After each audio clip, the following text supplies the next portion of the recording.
Scenario 4, we have a rent proration situation. Purchase price of a home, $224,000. A binder check is $4,000. 7% commission paid by the seller. New loan amount is 60% loan to value. The principal and interest payoff of the other loan was $142,356.35.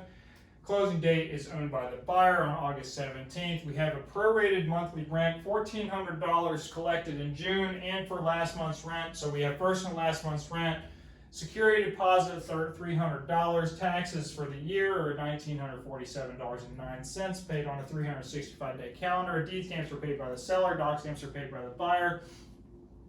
Title insurance is $550 paid by the buyer. Recordings paid by the buyer, $7. Buyer pays attorney fee of $75. Seller pays attorney fee of $60. How are we going to show this on the closing statement? Remember, we're only going to use the pertinent information to answer the questions. What are the proration for taxes and where will they be shown? What are the prorations for taxes and where are they going to be shown? Are they going to be shown on page 2 or are they going to be shown on page 3? 3. They're on page 3, so A is wrong. So now we need to figure out what the rest of the answers are. What is a proration for property taxes? The buyer owns the day of closing. How many days does the buyer own? Or how many days does the seller live there? I like to do it because the buyer's paying taxes. We want to credit the buyer. So we're crediting the buyer, debiting the seller. Now B is wrong because guess what? That says debit buyer. So now all we have to know is that we're crediting the buyer and debiting the seller. So only C and D are possible. Which one's the right answer? The buyer owns the day of closing. January, February, March, January 31, February 28, March 31, 30 days April, 31 May, 30 days June, 31 days July, and 16 days in August because day 17 is owned by the buyer. This is 90, this is 91, and this is 47. It's 181 plus 47 equals, I got 228 days. So if the seller owns 228 days, let's do the tax calculation. 1947. I think it's 229. Huh? I think it's 220. Or you have 47 there, but it's 229, those numbers. Did I? Oh, you said 90, not 91, 91? 90, 91. That's why, okay. Go ahead. That's 1947.09 divided by 365 is what?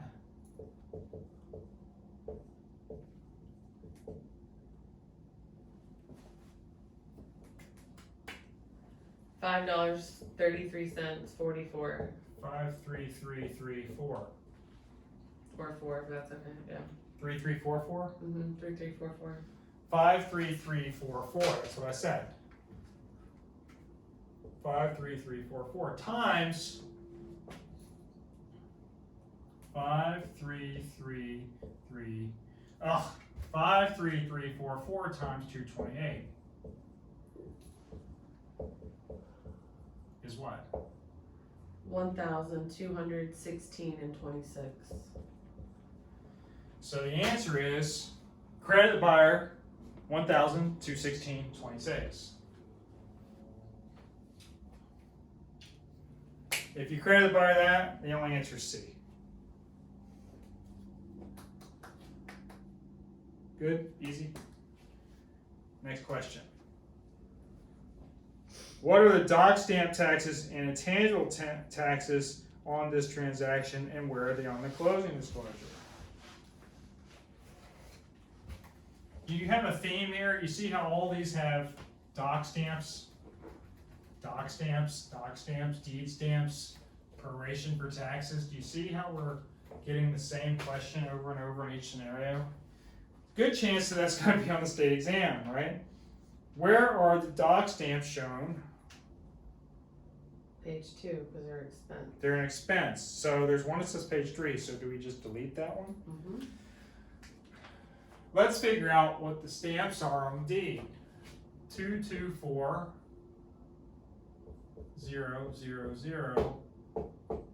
Move the 100 away times 70 is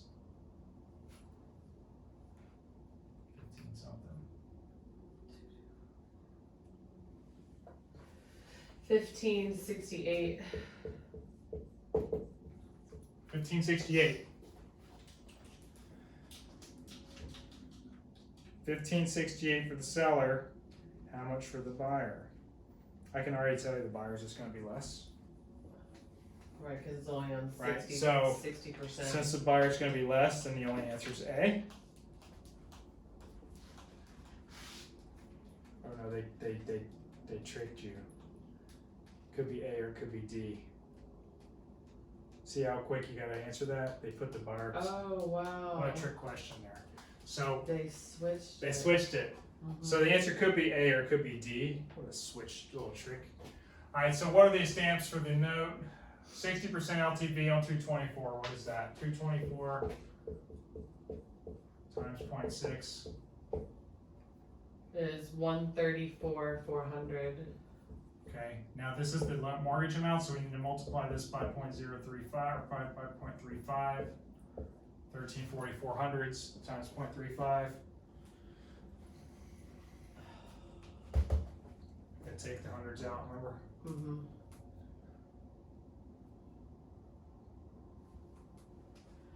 $470.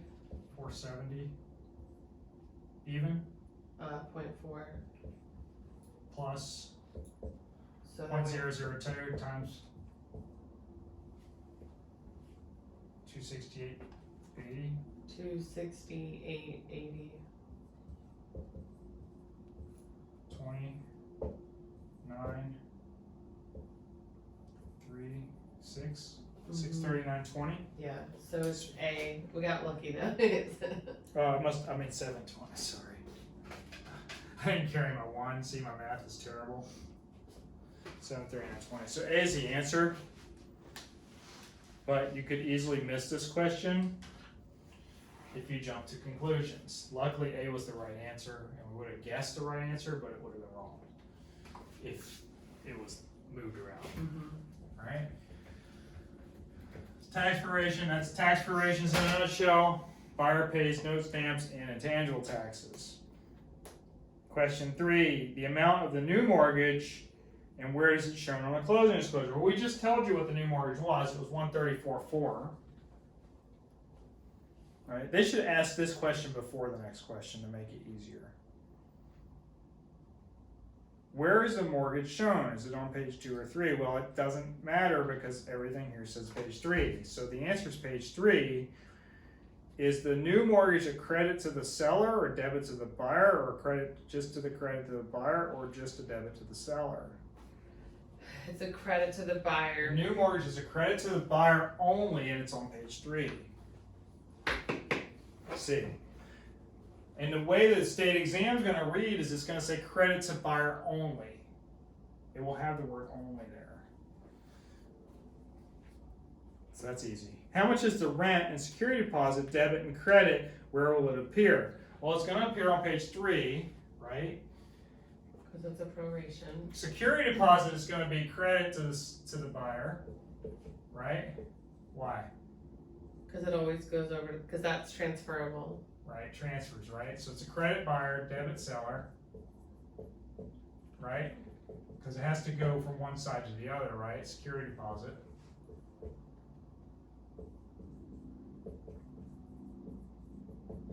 First month's rent is irrelevant Because it's they already stayed all paid and of gone, June, right? They stayed all of June. First month's rent's irrelevant. Last month's rent was paid in advance. Last month's rent was paid in advance. The buyer owns the rest of the month. So see, that's what I was talking about 3 times. Because she moved in June, and then there's July, and the July last doesn't count because it's paid monthly. July's because gone, it would have gone directly to Goes the to the seller. seller, Okay, right? okay, sorry. right? So here's the month of August, 31 days, right? 1, 17's in the middle.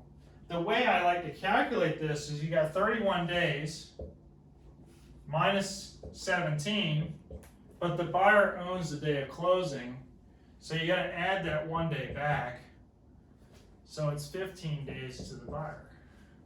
So the credit to the buyer is going to be 15 days. Does that make sense? Mm-hmm. 15 days. So I always do the first minus that number plus that 1. You gotta plus that 1 back.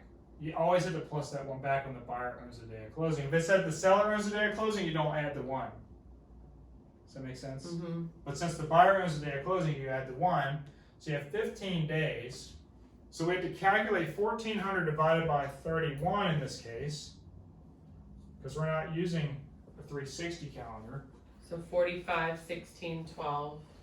So it equals 45, 16, 12 times 15 days, because we're crediting the buyer this amount. 677.42. 677.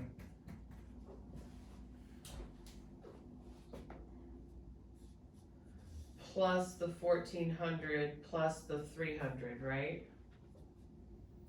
How much is the rent secured by the debit and credit? Where will it be on the closing disclosure? Yes. So the last month's rent hasn't been given yet. Does that make sense?